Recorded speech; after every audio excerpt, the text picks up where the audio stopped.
Hey everybody, welcome back to my channel. As you can see from the name of this video, I'm going to be talking about brows today. So this has been a video that I've been wanting to do for a very long time. So long, in fact, that I have not trimmed my brows for like 2 years because I've been wanting to do this on camera. And I keep telling myself if I trim them, then I won't film. So I'm like, if I don't trim them, I'll just keep the pressure on myself to film. And I think I won the award for the longest and best procrastinator because it's literally been over 2 years. So I want to talk about how I like to trim and shape my eyebrows and how I like to wear my eyebrows when I'm doing a more natural look and when I'm doing more like a full glam look or half glam look like the one I have on right now. I have my products in front of me and let's just kind of jump right in. Okay, so first up for me, as far as maintaining my brows and the shape I like, is to trim them.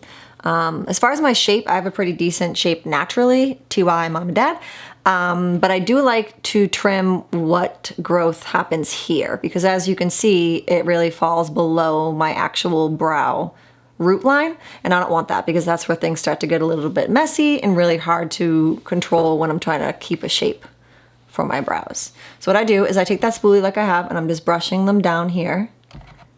And I'm gonna take a tiny pair of scissors and I'm just gonna lightly trim the excess hairs that I don't want to fall past my brow shape. Now I used to trim these guys too, but I really like the fluffiness they give now, so I usually leave them alone. So I'm gonna brush these down a little bit more and just double check. I want to catch these ones as well. And that's it. And if you have a ton of growth here that gets a little bit crazy, you can choose to trim those, but I just kind of like the effect they give, that like fluffier kind of look. Now, if I were to do a more natural look where I wouldn't have any eyeliner on or maybe even no mascara, sometimes what I like to do is use just a tinted brow gel, and I use the one by NYX. It's called Tinted Brow Mascara. And I usually just take this guy, wipe off some excess, and I'll put him, lightly brush him through my brow.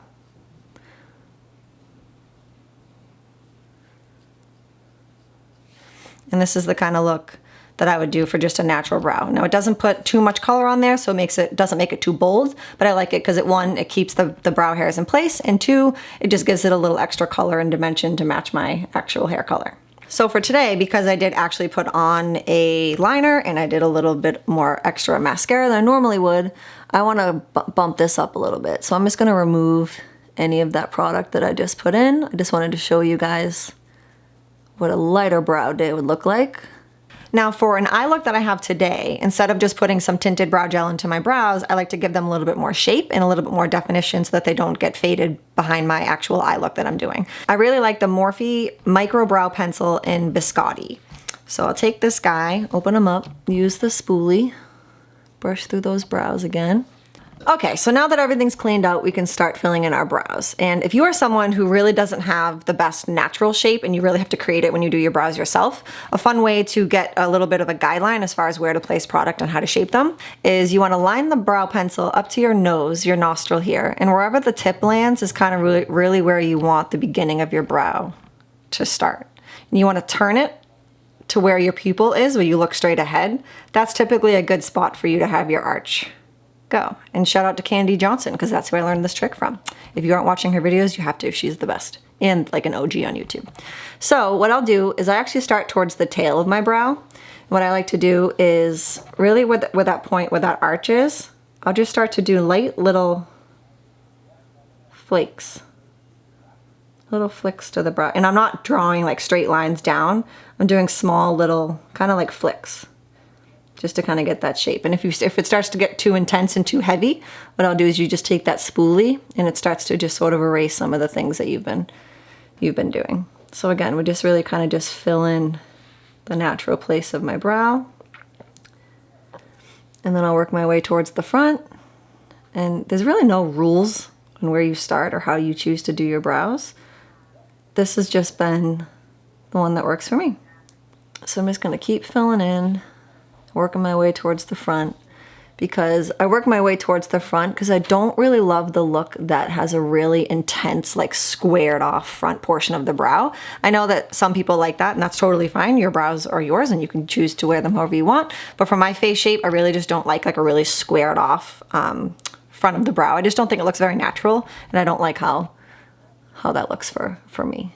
But those of you that rock it, rock on, my friend. And I'll keep fluffing that up to kind of get my natural hairs in the mix and make it look a little more natural and not so squared off. And then I'll maybe come down here and again do the same thing and really just flick the wand up like natural hair strokes. And sometimes I'll go back and add a little bit of height or take away. And that's the fun part, because if we get too aggressive with all this, you can just remove it because it's makeup, people, and it's fun and it's not that serious. And we can just have fun, especially since we're all stuck in our houses and can just give us any brow we want.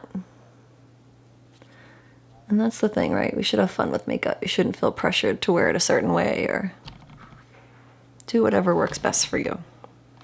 So if things start to get a little wacky and I feel like product is really starting to build, and as I'm wiping and it's still kind of sticking around, what I'll do is I'll just take some concealer or even my foundation color, whatever kind of works best for whatever look you're doing. And I'll just kind of run this along the shape of the brow just to sort of clean it up. I don't feel like I need too much of it today. I think I did all right. But especially underneath here, this is a really good cheat way, especially if you're someone who gets their brows done and you feel like you're really overdue and you have all kinds of growth underneath here. This is a really fun way to cover any dark hairs by putting concealer or foundation on them. Now what I'll do is I'll take a brow gel, and this is the one from Morphe. I really like this one. The cool thing about this brow product is that the wand isn't one shape the whole way around. One side is really long and then the other side is really short, so you can kind of use it on different parts of the brow. So I'll take the longer part and I'll just brush it through. And this is where you can really use your brow hairs to your benefit and just kind of place them where you want them, and the gel will keep them there. So then I'll take the shorter end when I get to the tail and I'll use that to shape those hairs. And then again, I'll work my way back up here.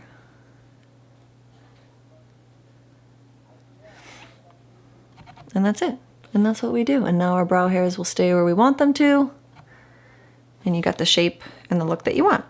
So this is no brow product, which, to be honest, doesn't really look that much different. And that's kind of what I like. I don't like a massive, crazy, intense brow for the most part. But that's kind of the difference. So I gave myself some height here. This is my natural brow, obviously, so it's not as built up or defined. And that's brow. No brow, brow, no brow. Again, not a huge difference, but that's the look I like to go for. So let's speed through the other brow. Let's trim this guy.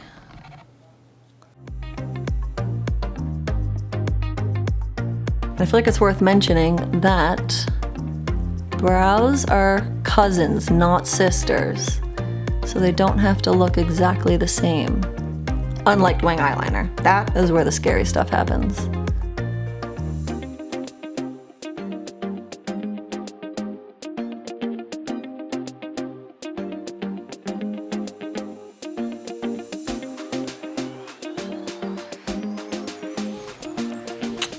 Alright guys, so this is the final result as far as my brows go. I'm so glad that I finally trimmed these, and I'm so glad that I finally filmed this video.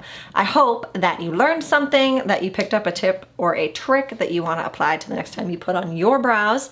And I am going to film another video right after this that has to do with my hair and a brand new product that I've been wanting to try. So be on the lookout for that one. So fun to sit down and film again for you guys. I will see you real soon.